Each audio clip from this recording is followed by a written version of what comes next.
Mucha gente viene aquí a Israel pensando que hay lugares donde se desprende una especie como de energía, ¿no? Incluso lamentablemente vemos esto también dentro de algunos cristianos evangélicos que más que espirituales son místicos, y no confundan una cosa con otra. Hay cristianos evangélicos que más que espirituales son gente mística. Dice, uy, voy a ir a tocar las piedras del muro porque allí hay algo. Aquello es un muro. En el momento en el que nosotros creamos que esta piedra o la del muro o esta de Betesda o el sepulcro de Jesús, etcétera, etcétera, tienen ciertos poderes de energías, estamos cometiendo idolatría. Al Señor tu Dios adorarás y a Él solo servirás. Es una tragedia que un pueblo tan culto y tan bendecido tenga que ponerse de cara a una pared como los niños castigados cuando éramos pequeños, ¿se acuerdan? Que nos castigaban de cara a la pared, castigados.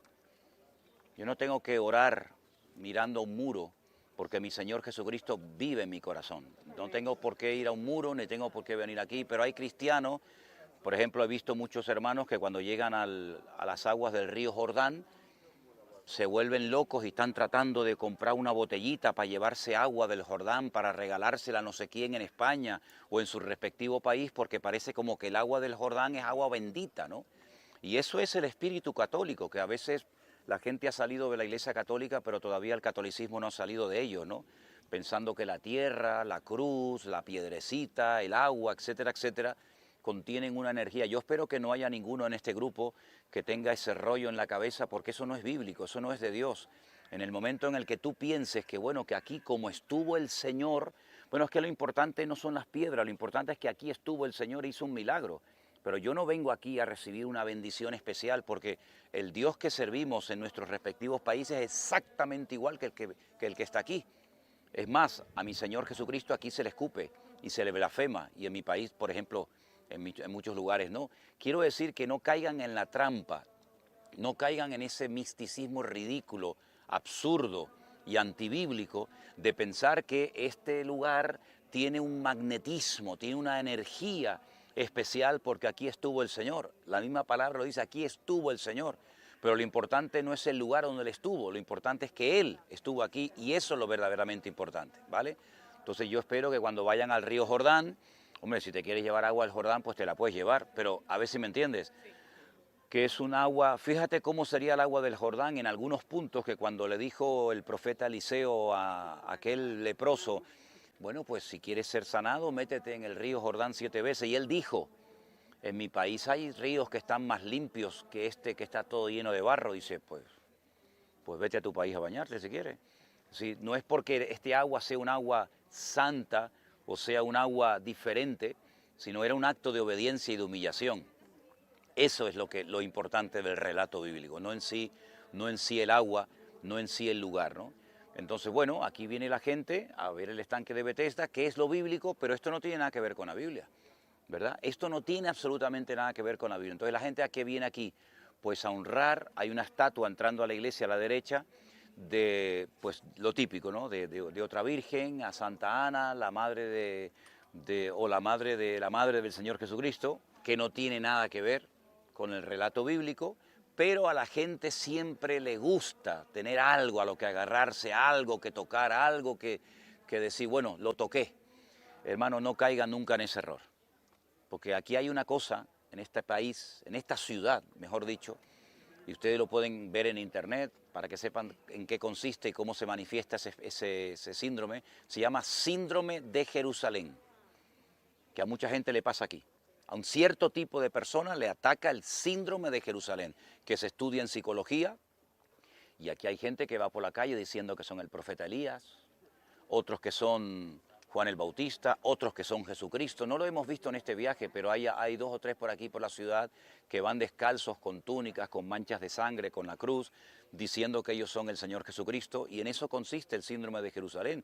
Y cristianos evangélicos que yo he traído aquí, cuando regresan a sus respectivos países, no sé lo que les pasó, por lo menos yo no les enseñé eso, que empiezan a decir, uy, ya no nos podemos reunir el domingo, porque el día del Señor es el Shabbat. Y resulta que ahora nuestra Biblia está mal traducida y tenemos que aprender hebreo, porque claro, si no aprendemos hebreo, cuando lleguemos al cielo, ¿cómo nos vamos a comunicar con el Señor? Si Él nos habla en hebreo y yo hablo en quechua, pues ya me contarás a mí cómo me... Es decir, esas cosas raras y místicas que le pasan a algunos creyentes que después ni son judíos, porque nunca lo van a hacer, ni después son cristianos, ni van el sábado, ni van el domingo y se quedan en tierra de nadie. Se aprenden 4 palabras, 4 expresiones en hebreo, parece que han descubierto la pólvora, ya no se puede decir Jesús, porque parece que si digo en el nombre de Jesús, no me, hay que decir Yeshua HaMashiach. Oh, Yeshua. Entonces ahora ya me oye. Es decir, he estado 40 años orando en el nombre de Jesús y no ha servido de nada. Ahora tengo que decir Yeshua HaMashiach para que me oiga. Sí, esas ridiculeces, esas tonterías que no tienen ningún sentido y que los judíos convertidos, como por ejemplo el caso de Daniel y otros tantos, se ríen y dicen, pero hermanos, ¿qué están haciendo? ¿A qué están jugando ustedes? Y ahora llega el día del Shabbat y hay que poner las velitas y hay que encenderlas porque es el día del Señor y tal. Y no saben ni qué es el día del Shabbat, ni cómo se celebra, ni nada por el estilo, ¿no?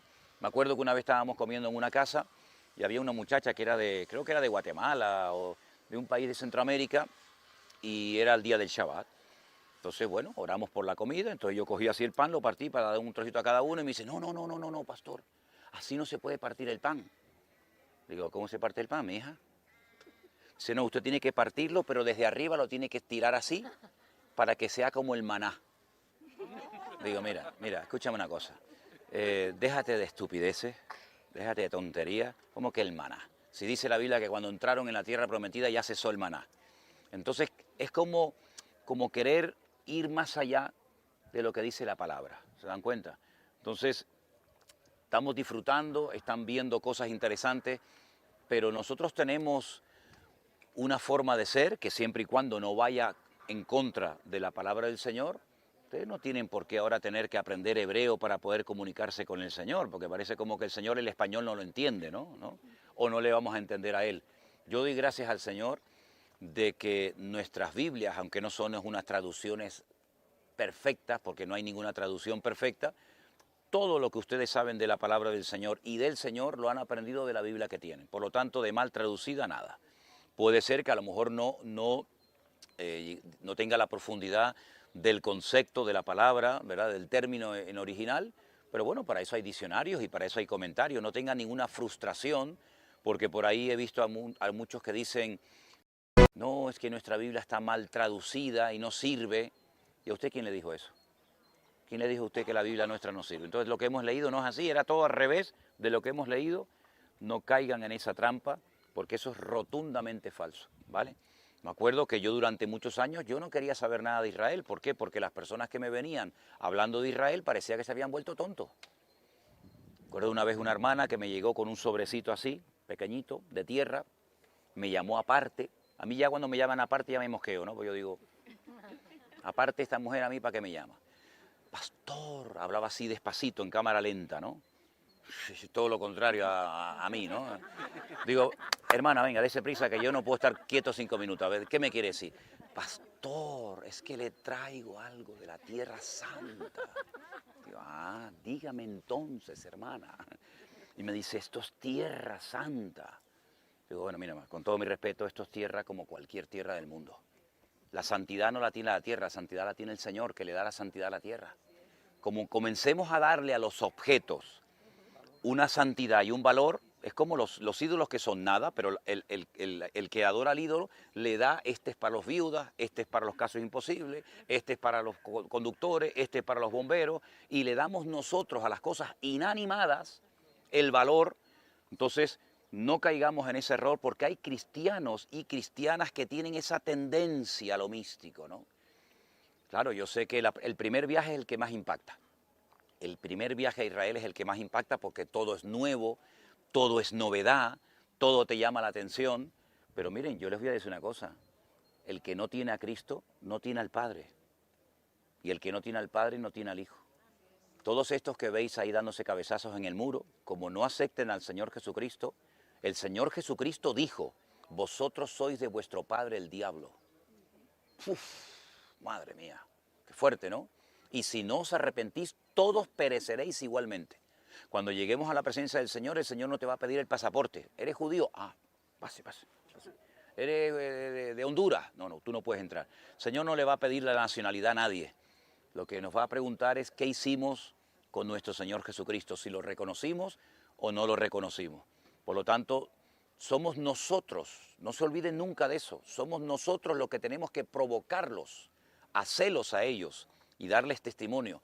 Porque a mí el judío me podrá hablar del Antiguo Testamento y me podrá hablar de la Biblia de mi Señor, pero del Señor de la Biblia yo le puedo decir a Él 1000 veces más cosas de lo que Él me puede decir a mí, ¿verdad? Entonces no caigan en esa trampa de sentirse como inferiores.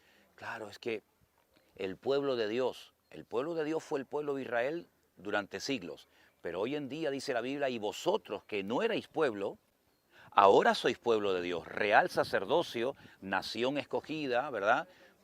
¿Verdad? Por lo tanto, yo soy del pueblo de Dios, por supuesto que sí, y el Señor dice que todo aquel que crea en Él no se pierda, mas tenga vida eterna. Entonces el judío tiene que aprender de mí, y yo cuando voy y hablo con ellos me dicen, ¿y tú cómo sabes eso? Digo, bueno, eso es lo de menos, pero ellos se quedan sorprendidos de que gente que no somos judíos, sabemos de la Biblia igual o más que ellos, porque ellos han arrancado a propósito de la Biblia 27 libros. Ellos no tienen el Nuevo Testamento, no saben nada de Jesús, no saben nada de la iglesia, no saben nada del Apocalipsis. Entonces no caigamos en esa trampa de sentirnos como inferiores a ellos, porque todo lo contrario, más bien es todo lo contrario. ¿De acuerdo, hermanos? Bueno, allá arriba estábamos en la época de los bizantinos o de los cristianos. Aquí estamos en esta altura a la Edad Media. Como la ciudad ha ido subiendo, fíjense el arco, que era el techo, ha ido subiendo, pero ese arco, lógicamente, estaría mucho más alto. Si bajamos aquí, que hay una cisterna, pero no van a poder bajar todos porque es una cisterna de agua muy pequeña y es muy empinada, aquí fue donde se me cayó aquel viejito, ya bajaríamos a la época de los romanos. Entonces, te das cuenta, los romanos abajo, la Edad Media aquí, los cristianos arriba, porque el estanque de Betesda no está todo igual, sino que tiene diferentes niveles según el tiempo que ha transcurrido. ¿Se dan cuenta? Fíjese la época en la que estamos aquí. Siglo XII, aquí estamos en la época de los romanos, y aquí se ve de una forma, mira, cisterna de la época de los romanos. Repito, el estanque de Betesda era un lugar donde se retenía el agua. Van a ver por ahí muchas rejas donde caía el agua, y aquí se quedaba para poder limpiar todo el templo, toda la sangre, los derramamientos de sangre que había, los sacrificios, etcétera, etcétera. Por supuesto se ha derrumbado el techo de esta capilla. Los techos generalmente se derrumban más fácilmente que los pisos. Entonces vamos a seguir por aquí, vamos a subir por esa escalera. Déjeme pasar por aquí. ¿Estará también una placa con la fecha otra? Sí, hay varias placas por diferentes lugares. Vamos por aquí con cuidadito.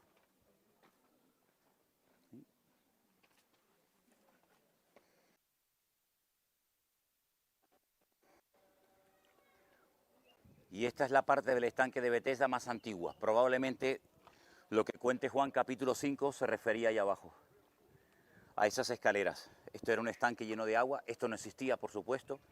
Todo esto fue construido posteriormente, todo esto era un charco de agua enorme y ahí era donde se colocaban los enfermos.